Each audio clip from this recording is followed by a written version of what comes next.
પુસ્તકમાં એક ઉદાહરણ 3 છે કે દર્શાવો કે કોઈ પણ અયુગ્મ ધન પૂર્ણાંક એ કોઈક પૂર્ણાંક q માટે 4q + 1 અથવા 4q + 3 સ્વરૂપમાં હોય.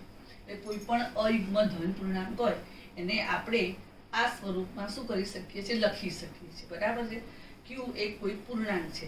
દાખલા તરીકે હું તમને એમ કહું કે મારે 5 લખવા હોય, 5 એ અયુગ્મ ધન પૂર્ણાંક છે, તો આના રીતે લખી શકું 4 + 1 ધારો કે મારે 7 લખવા હોય તો હું આવી લખી શકું 7 = 4 + 1 + 3. આમ આપણે આવા અયુગ્મ ધન પૂર્ણાંકોને જનરલ ફોર્મમાં 4q + 1 અથવા 4q + 3 સ્વરૂપમાં દર્શાવી શકાય છે. તેની આપણને હું તમને સમજ આપું, સાબિતી આપું. તો જોજો કે એ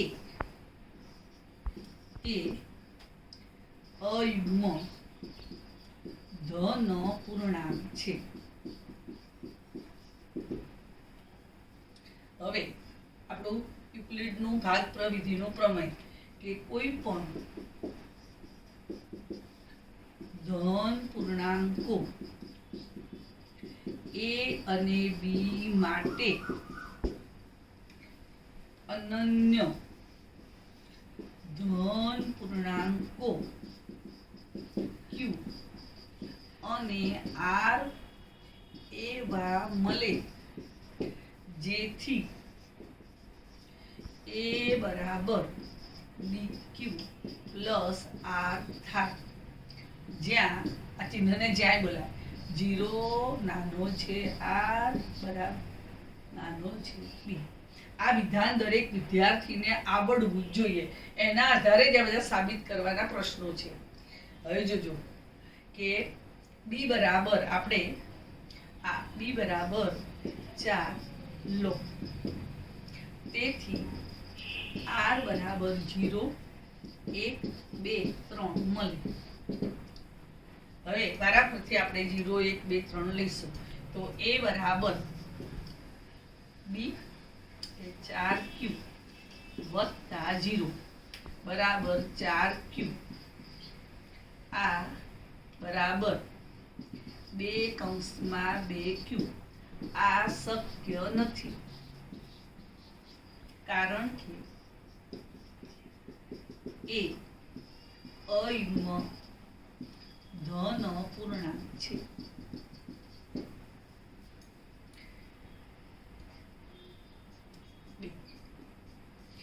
a બરાબર 4q + 1 તો આ શક્ય છે. 3 a બરાબર 4q + 2 2 કોમન 2q + 1 શક્ય નથી કારણ કે એ અયુગ્મ ધન પૂર્ણાંક છે. a બરાબર 4q + 3 તો આ શક્ય છે. આમ કે કોઈ પણ એ એક ધન પૂર્ણાંક છે તેને આપણે 4q + 1 સ્વરૂપે દર્શાવ્યું અને 4q + 3 સ્વરૂપે દર્શાવ્યું. બરાબર. હવે સમજ તમે કે રહેજો કે આપણે આ રીતે જો દર્શાવવાનું હોય તો તમારે b બરાબર 4 લેવા, જેથી તમારો પ્રશ્ન તમે સારી રીતે સમજી અને સોલ્વ કરી શકો. હવે આના આધારે એક હું બીજું ઉદાહરણ લઉં છું જે આપણા પુસ્તકમાં નથી આપેલું પણ વધારાનું લઉં છું. તો જોજો હવે પ્રશ્ન છે આવો કે કોઈ પણ અયુગ્મ ધન પૂર્ણાંકનો વર્ગ માંથી 1 બાદ કરતા મળતો પૂર્ણાંક 8 વડે વિભાજ્ય છે એમ સાબિત કરો. હવે જોઈએ આ પ્રશ્નનો ઉપયોગ કરી હું આ પ્રશ્નનો જવાબ આપું છું. તો જોજો એ અયુગ્મ ધન પૂર્ણાંક છે. તેથી હમણાં આપણે શીખી ગયા કે તેથી કોઈ પણ પૂર્ણાંક q માટે આપણે a ને a બરાબર 4q + 1 અથવા a બરાબર 4q + 3 વડે દર્શાવી શકાય. હવે આપણો પ્રશ્ન જોઈએ કે અયુગ્મ ધન પૂર્ણાંકના વર્ગમાંથી 1 બાદ કરતા, એટલે therefore a વર્ગ માઇનસ 1 બરાબર 4q + 1 નો સ્ક્વેર માઇનસ 1. તો 4 નો સ્ક્વેર એટલે 16q square plus 2 4 8q plus 1 minus 1 is equal to 16q square plus 8q. 1 1 cancel, તો 8q કોમન, બ્રેકેટમાં 2q પ્લસ 1, તો 8. તો આ 8 જે છે એ આનો સહગુણક છે, એટલે 8 વડે આને આપણે ભાગી શકીએ છીએ. માટે કહી શકાય કે a² - 1 એ 8 વડે વિભાજ્ય છે. આપણે સાબિત કરી દીધું. હવે આ પ્રશ્ન પાછું ફરી, હવે આ પણ ફરીથી સાબિત કરીએ. પાછું બંને બાજુ સ્ક્વેરિંગ કરીએ. તો a² બરાબર 4q + 3 નો સ્ક્વેર માઇનસ 1 પણ અહીંયા લઈશું a² - 1.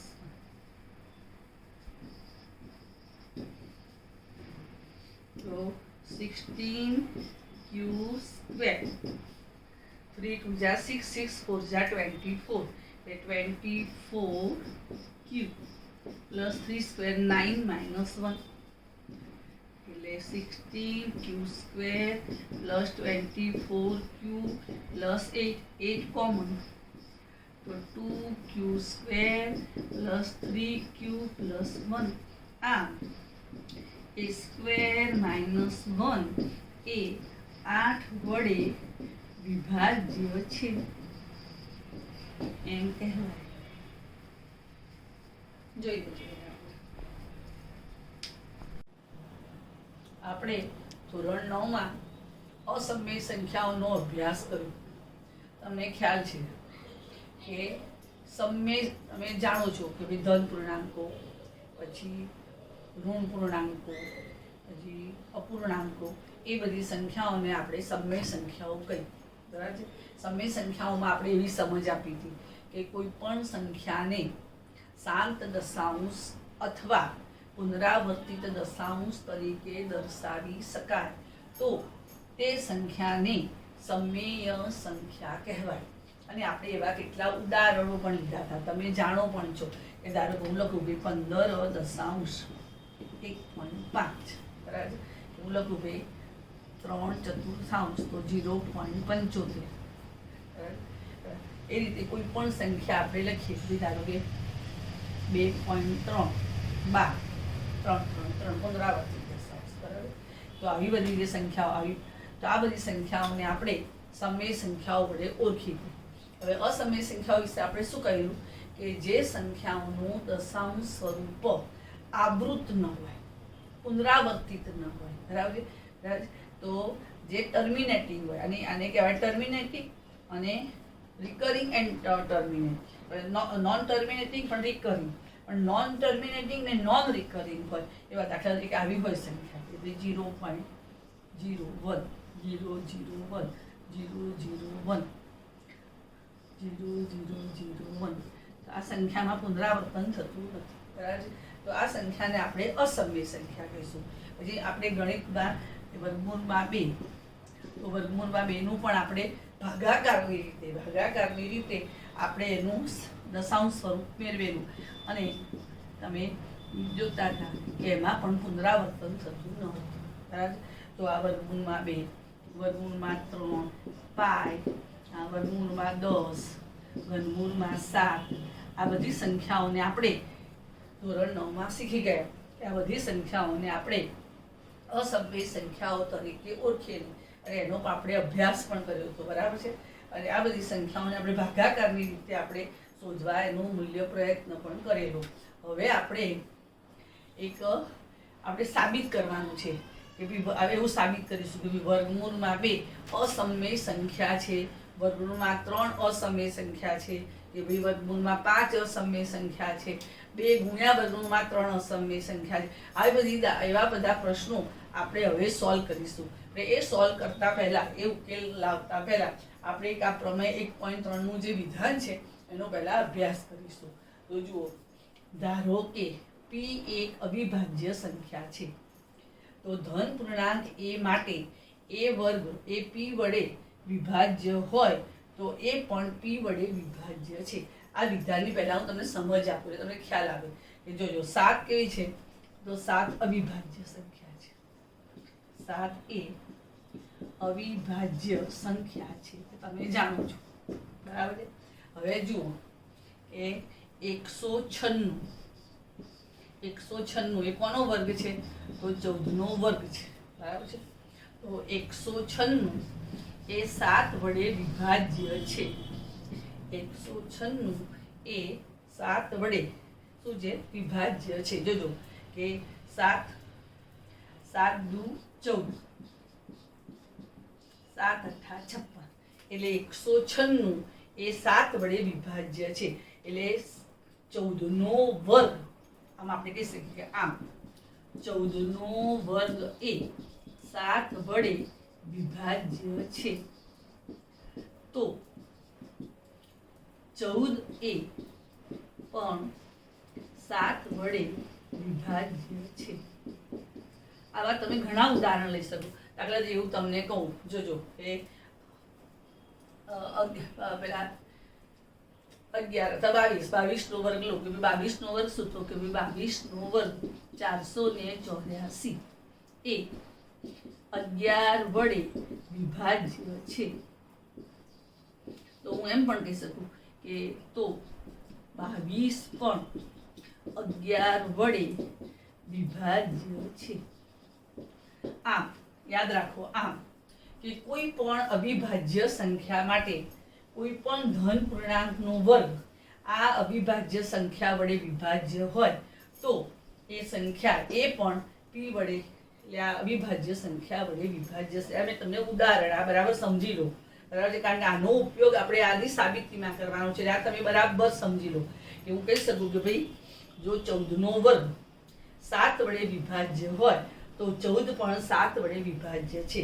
22 નો વર્ગ 484 એ 11 વડે વિભાજ્ય હોય તો 22 પણ 11 વડે વિભાજ્ય છે. આવા તમે ઘણા બધા ઉદાહરણો તમે મનમાં વિચારી શકો છો. અને આના આધારે હવે હું આ પ્રમેય 1.4 એની સમજ આપીશ. તમે આ બરાબર સમજજો, કારણ કે વર્ગમૂળમાં 2 પછી વર્ગમૂળમાં 5, 3 બધું લઈશ તો તમને ખ્યાલ આવવો જોઈએ. ચલો આપણે આ સાબિત કરીએ. આ એક પ્રમેય છે, પુસ્તકમાં આપેલું, પણ આમ એક ઉદાહરણ કહેવાય કે સાબિત કરવું કે વર્ગમૂળમાં 2 એ અસમય સંખ્યા છે. હવે ગણિતમાં સાબિતીની જુદી જુદી રીતો હોય છે, કે સીધી રીત હોય, પછી આ જ એક રીત છે કે ગણિતમાં સાબિત કરવાની એક બીજી રીત છે જેનું નામ છે અનિષ્ટાપતિ પદ્ધતિની રીત. આનું નામ છે અનિષ્ટાપતિ પદ્ધતિની રીત. એટલે કે પહેલા જે છે એને આપણે ખોટું ધારીશું અને પછી એને સાચું સાબિત કરીશું. ધ્યાન આપજો, બરાબર. તો બધી ઘણી રીત, વૈકલ્પિક રીત છે, આ છે. તો હવે આમાં આપણે આ પદ્ધતિનો ઉપયોગ, મારે સાબિત કરવું છે વર્ગમૂળમાં એ અસમય સંખ્યા છે. તો એવું ધારીશ કે ધારો કે વર્ગમૂળમાં 2 એ સમમેય સંખ્યા છે. હવે તમે જાણો છો કે જો વર્ગમૂળમાં 2 સમમેય સંખ્યા હોય તો એને કોઈ પણ અપૂર્ણાંક વડે દર્શાવી શકું. તેથી વર્ગમૂળમાં 2 બરાબર a ભાગ્યા b લો, જ્યાં ગુસા a અને b બરાબર 1. એટલે a અને b બંને કોપ્રાઇમ છે, બરાબર છે, કે આ બંનેનો ગુસા કેવો છે, 1 છે, બરાબર છે, કોપ્રાઇમ કહેવામાં આવે. હવે હું આ b ને ગુણાકારમાં લાવું, આ બાજુ લાવું છું, જોજો ગુણ્યામાં આવશે. therefore a બરાબર વર્ગમૂળમાં 2a બી ગુણ્યા માઇનસ તો 2b બી ગુણ્યા માઇનસ બરાબર. હવે હું બંને બાજુ વર્ગ લઉં છું, ધ્યાન આપજો કે બંને બાજુ વર્ગ લેતા take both side squaring, squaring both side, બંને બાજુ વર્ગ લેતા both two sides squaring, therefore a square બરાબર 2b સ્ક્વેર, વર્ગમૂળમાં 2 નો સ્ક્વેર 2b સ્ક્વેર. હવે હાલ મેં તમને ભણાવ્યું કે કોઈ પણ અવિભાજ્ય સંખ્યા જો a સ્ક્વેર નો જો a સ્ક્વેર એ 2 વડે વિભાજ્ય હોય તો એ પણ 2 વડે વિભાજ્ય છે. હાલ આપણે શીખી ગયા. તો આવું કહી શકું કે તેથી a સ્ક્વેર એ 2 વડે વિભાજ્ય છે. અથવા હું એમ પણ કહી શકું કે તેથી 2a એ વર્ગનો એક અવયવ છે. તેથી 2a એનો પણ અવયવ છે, નો પણ એક અવયવ છે. જોઈ લો અહીંયા a વર્ગ બરાબર 2 ગુણ્યા b વર્ગ, એટલે આના 2 અવયવ આવ્યા તો 2 એ a વર્ગનો અવયવ છે. પણ 2 કેવી સંખ્યા છે? અવિભાજ્ય સંખ્યા છે, માટે 2 એ નો પણ અવયવ છે. હવે હું તમને કહું ભાઈ 2 એ નો અવયવ છે, એનો અર્થ કે એ છે એનો એક અવયવ 2 તો છે, બીજું તમારે જે લેવું એ લઈ શકો બરાબર. 2 તો એનો અવયવ છે. દાખલા તરીકે હું એમ કહું ભાઈ 2 એ 12 નો અવયવ છે તો 12 બરાબર આવું લખી શકું કે 2 ગુણ્યા 6 બરાબર. એવી રીતે અહીંયા હું એમ કહું છું કે 2 એ નો પણ એક અવયવ છે. તો હવે એને મારે લખવું હોય તો આવું લખી શકું કે હવે a બરાબર 2. એમાં જે લેવો તમારે અહીં જે સંખ્યા લે a અને b સિવાયનું તમે ગમે તે લઈ શકો. તો ધારો કે હું લઉં કે a બરાબર 2m લો બરાબર. તો એની જગ્યાએ મેં m તો 2m લો. તો હવે આ પરિણામ એકમાં એની જગ્યાએ 2m મૂકો. હવે કેમ આવું લીધું બરાબર હજી સમજી લો કે 2 એ નો પણ એક અવયવ છે. તો હું a ને 2 ગુણ્યા ગમે તે હવે સંખ્યા હોય પણ 2 તો એનો અવયવ છે, ફિક્સ થઈ ગયું એટલે 2 ગુણ્યા ગમે તે. હવે a બરાબર 2m ને હું પરિણામ એકમાં મૂકીશ તો જુઓ 2m નો વર્ગ બરાબર 2b સ્ક્વેર. તેથી 4m સ્ક્વેર બરાબર 2b સ્ક્વેર. હવે 2 વડે પાછું ફરીથી ડિવાઈડ કરું તો 2 વડે ભાગતા બંને બાજુ 2 વડે ભાગી લો તો હવે જુઓ e સ્ક્વેર બરાબર 2m સ્ક્વેર. પાછું ફરીથી આપણને આવું પરિણામ અહીંયા મળી ગયું. તો ફરીથી હું કહી શકું કે આમ 2a b વર્ગનો એક અવયવ છે. તેથી હવે હું આમ પણ કહી શકું કે 2a b નો પણ એક અવયવ છે. હવે જુઓ એક તમે આ પરિણામ જુઓ અને એક આ બીજું પરિણામ જુઓ. તો બંને 2a નો પણ એક અવયવ છે, 2ab નો પણ એક અવયવ છે. તો આ બંને વિધાનોનો હું સમન્વય કરું તો આપણે કહી શકીએ કે આમ 2a અને b નો એક અવયવ છે. પરંતુ આપણને તો આવું આપેલું છે, પરંતુ ગુસા ab બરાબર 1 એવું આપણે લીધું છે બરાબર છે. તો ગુસા ab બરાબર 1 એનો અર્થ કે a અને b નો કોઈ એક સિવાય કોઈ સામાન્ય અવયવ છે જ નહીં. અને આપણે તો આવું સાબિત કરી દીધું કે 2 a અને b નો એક અવયવ છે. તેથી શું થયું? કોન્ટ્રાડિક્શન આવી બરાબર છે. તો એથી આપણે જે ધારેલું છે એ કેવું છે? ખોટું છે, જે આપણી ધારણાથી વિરુદ્ધ છે. માટે કહી શકાય કે વર્ગમૂળમાં 2 સમમેય સંખ્યા નથી, પરંતુ વર્ગમૂળમાં 2 અસમય સંખ્યા છે.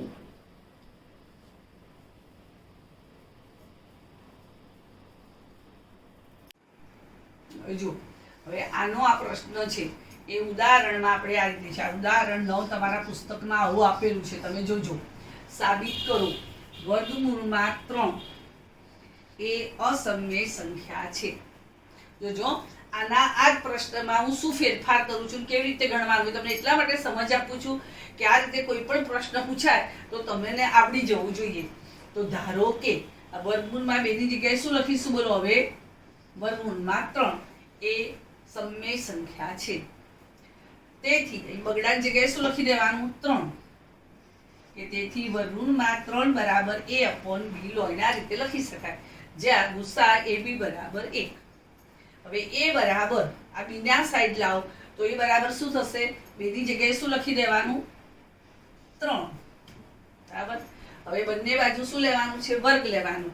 તો a નો વર્ગ, હવે વર્ગમાં 3 નો વર્ગ શું થઈ જશે? 3. એટલે a વર્ગ બરાબર 3b વર્ગ. પરિણામ નંબર 1. હવે 2 ની જગ્યાએ હવે શું લખવાનું? તો 3. 3 એ a વર્ગનો એક અવયવ છે. 3 પણ અવિભાજ્ય સંખ્યા છે, માટે આપણે કહી શક્યું કે 3 એ a નો પણ એક અવયવ છે.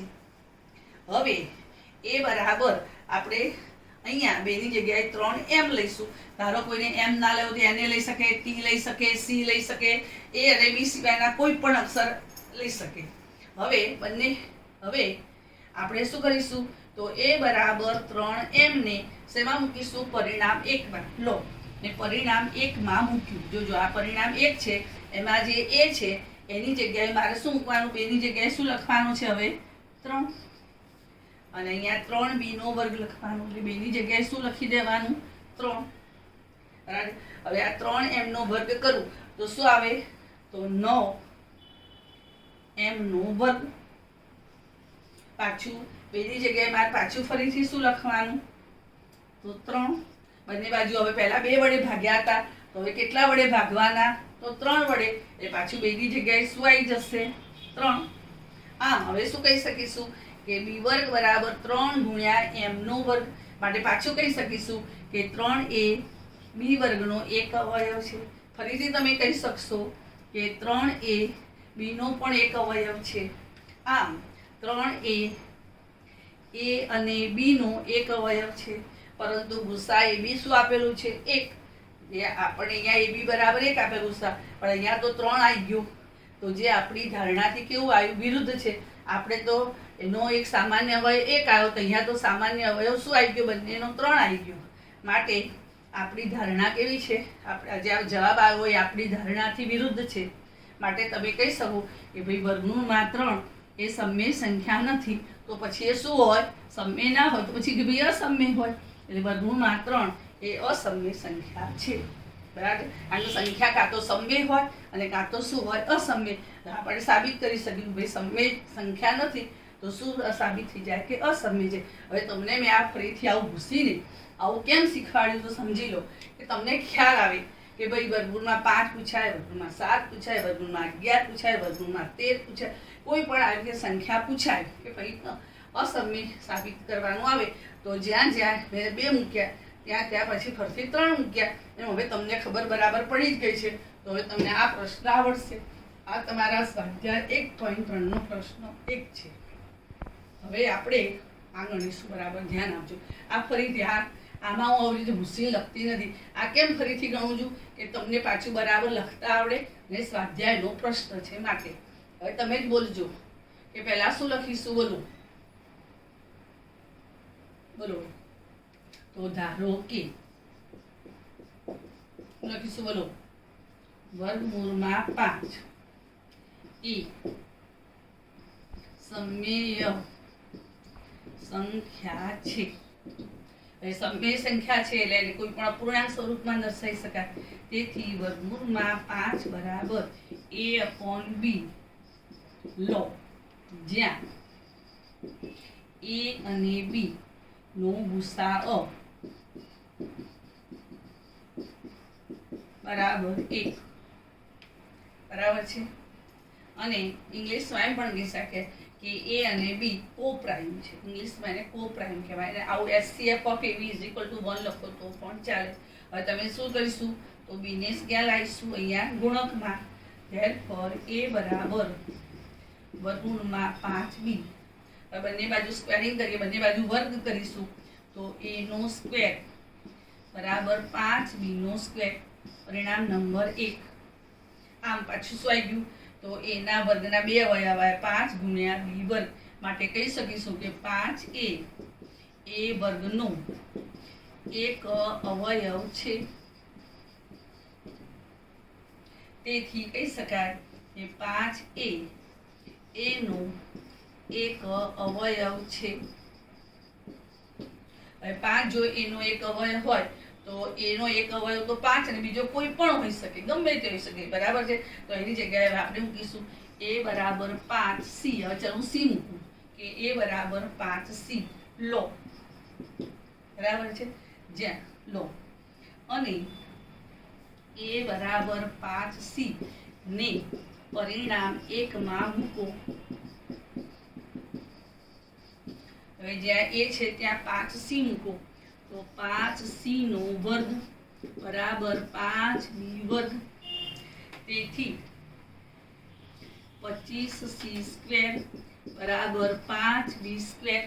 બંને બાજુ 5 વડે ભાગાકાર કરતા 5 વડે ભાગતા તો આને 5 વડે ભાગવું એટલે 5C નો વર્ગ બરાબર B નો વર્ગ.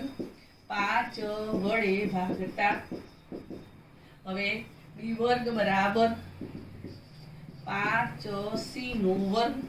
જો આના જેવું અહીં પરિણામ આવી ગયું તો હવે પાછું આપણે કહી શકીશું કે તેથી 5A B વર્ગનો એક અવયવ છે. તેથી બોલો 5A B નો પણ એક અવયવ છે. એક અવયવ છે. Therefore 5A A અને B નો એક અવયવ છે. પરંતુ ગુસાઅ AB બરાબર 1. This is contradiction. બરાબર છે કે આપણને તો AB નો HCF 1 આપેલો છે અને આપણે આવું લાવી દીધું કે 5 is factor of A and B both. Therefore this is contradiction.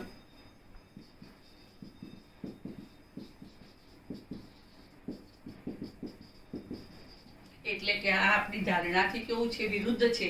તેથી આપણે કહી શકીએ કે વર્ગમૂળમાં 5 સમમેય સંખ્યા નથી. માટે આપણે કહી શકીએ કે વર્ગમૂળમાં 5 અસમમેય સંખ્યા છે. એવું આપણે સાબિત કર્યું.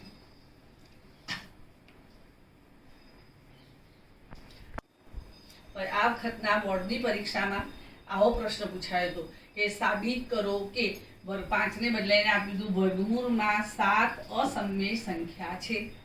તો હવે તમને આ સાબિત કરતા આવડશે. બરાબર છે. તો તમે આને મેં લખાયું જેમ પ્રમાણે એ પ્રમાણે તમે જાતે આ ઘેર આ પ્રશ્નનું સોલ્યુશન લાવશો. સ્વાધ્યાય 1.3 નો પ્રશ્ન 2 છે. સાબિત કરો 3 + 2 વર્ગમૂળમાં 5 અસમમેય છે. હવે ધારો કે આટલું જ એક્ઝામમાં પૂછાય. બરાબર છે. અને એવું આપેલું ન હોય કે વર્ગમૂળમાં 5 અસમમેય છે, એવું આપેલું જો ન હોય તો પહેલા તમારે વર્ગમૂળમાં 5 અસમમેય છે એવું સાબિત કરવું પડે અને પછી આ પ્રશ્ન ગણવો પડે. પણ આપણે અહીંયા માની લઈએ છીએ કારણ કે આપણે ગણી કાઢીએ આગળ. એટલે આપણે જો 2 વાતમાં જ પ્રશ્ન પૂછાય તો આપણે આવું આપેલું હોય કે જ્યાં વર્ગમૂળમાં 5 એ અસમમેય છે તેમ આપેલું છે એવું કહી દે આપણને. એટલે આપણે સીધું આ જ ગણવાનું હોય. આપણા પુસ્તકમાં પણ એ રીતે જ ગણીને આપેલા છે કે 3 + 2 વર્ગમૂળમાં 5 અસમમેય છે સાબિત કરો. એમાં આપણે માની લીધું છે કે આપણે ગણી લીધું છે કે વર્ગમૂળમાં 5 એ અસમમેય છે. બરાબર છે. ને આપણે સાબિત પણ કરેલું છે. હવે આપણે આ સાબિત કરવાનું છે. પેલી અનિષ્ટાપતિ પદ્ધતિથી જ ગણવાનું છે. ધ્યાન આપજો કે ધારો કે 3 + 2 વર્ગમૂળમાં 5 સમમેય સંખ્યા છે. રીત બધાની એક સરખી જ છે. આખા ધ્યાન રાખજો. તો તો સમય એટલે શું કરી શકાય, કયા પૂર્ણાંકમાં દર્શાવી શકાય? તો 3 + 2 વર્ગમૂળમાં 5 બરાબર a/b લો, જ્યાં ગુસાઅ ab બરાબર 1. બરાબર. હવે હું આ +3 ને આ બાજુ લઈ જઈશ. બરાબર છે, ધ્યાન આપજો. બરાબર કે 12 વર્ગમૂળમાં 5 ડાબી બાજુ રાખવું છે અને આને એકલા વર્ગમૂળમાં 5 એકલા જ રાખવું છે, બાકી બધાને મારે જમણી બાજુ લઈ જવાનું છે. બહુ ધ્યાન આપજો. બરાબર છે. તો 2 વર્ગમૂળમાં 5 બરાબર a/b -3. હવે આ લસા લઈએ તો 2 વર્ગમૂળમાં 5 બરાબર આ લસા શું થાય? b. અહીંયા ગુણાઈ જાય, નીચે એકડો છે એમ સમજો તમે. તો b લસા એ આની જોડે ગુણાય, 2 આની જોડે ગુણાય. બરાબર છે. તો a -3b. હવે 2 અહીંયા ગુણકમાં છે એટલે નીચે ક્યાં જશે? છેદમાં. બરાબર છે. તો વર્ગમૂળમાં 5 બરાબર a -3b / 2b. આ ડાબી બાજુ બરાબર વર્ગમૂળમાં 5 જે અસમય છે, જમણી બાજુ બરાબર a -3b / 2b. અને તો સમય સંખ્યાઓ છે, સમય સંખ્યાના સરવાળા બાદબાકી કરીએ તો સમય મળે. તો જે સમય છે, જેથી અસમય સંખ્યા બરાબર સમય સંખ્યા એ શક્ય નથી, જે શક્ય નથી. તેથી આપણી ધારણા ખોટી છે. તેથી આપણે કહી શકીશું કે 3 + 2 વર્ગમૂળમાં 5 અસમય સંખ્યા છે. હવે જુઓ ઉદાહરણ 10 આપણે લઈએ. આમાં પણ આપણે માની જ લેવાનું છે કે વર્ગમૂળમાં 3 અસમય છે. એમ કરીને જ આપણે આ પ્રશ્ન ગણવાનો છે. પુસ્તકમાં પણ એને પ્રમાણે જ ગણેલો છે. આ ગણ્યો એ જ પ્રમાણે આ ગણવાનું છે. ધ્યાન રાખજો. હવે જોજો, ધારો કે 5 - વર્ગમૂળમાં 3 સમય સંખ્યા છે. તેથી 5 - વર્ગમૂળમાં 3 બરાબર a/b લો. કોઈ કે a/b જ લેવું જરૂર છે એવું કશું નહીં. p/q લેવું તો લો, c/d લેવું તો લો, x/y લેવું તો લો. તમને પસંદ પડે લો, એમાં કોઈ વાંધો છે નહીં. જ્યાં ગુસાઅ ab બરાબર 1. હવે હું 5 ને પેલી સાઈડ લઈ જઉં છું. જોજો, ધ્યાન આપજો. બરાબર. આમાં ભૂલ પડવાની શક્યતા એ છે કે વિદ્યાર્થી આ માઇનસનું ચિહ્ન મૂકવાનું ભૂલી જાય છે, અને કાં તો આ 5 ને માઇનસ સમજીને આ બાજુ પ્લસ કરી દે છે.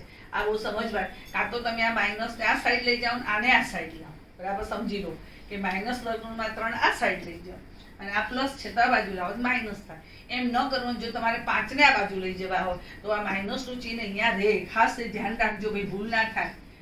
-વર્ગમૂળમાં 3 બરાબર a/b -5. તો હવે જો મારે ચિહ્નો બધાને માઇનસના પ્લસ કરી દેવા હોય તો અહીંયા માઇનસ કરવું પડે અને શું કરવું પડે? પ્લસ. આખા સમીકરણના ચિહ્નો બદલતા આપણે બધું એવું તમે ભણેલા છો કે આખા સમીકરણના ચિહ્નો બદલી શકાય. તો અહીં લખું વર્ગમૂળમાં 3 માઇનસના પ્લસ -a/b.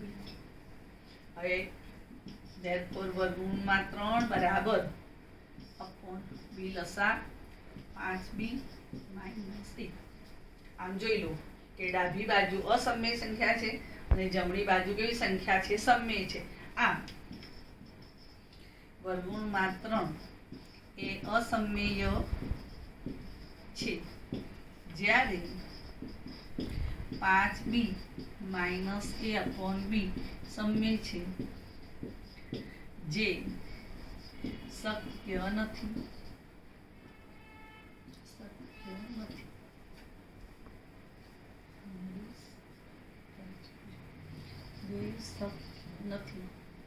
તેથી આપણી ધારણા ખોટી છે. તેથી સાબિત થાય છે કે 5 માઇનસ વર્ગમૂળમાં 3 અસમેય છે. હવે આવો ને આવો પ્રશ્ન 3 નો ત્રીજો પ્રશ્ન છે, આવો જ છે, બરાબર છે. તો આ તમે જાતે ગણજો, આની જેમ જ ગણશો એટલે તમને આવડી જશે.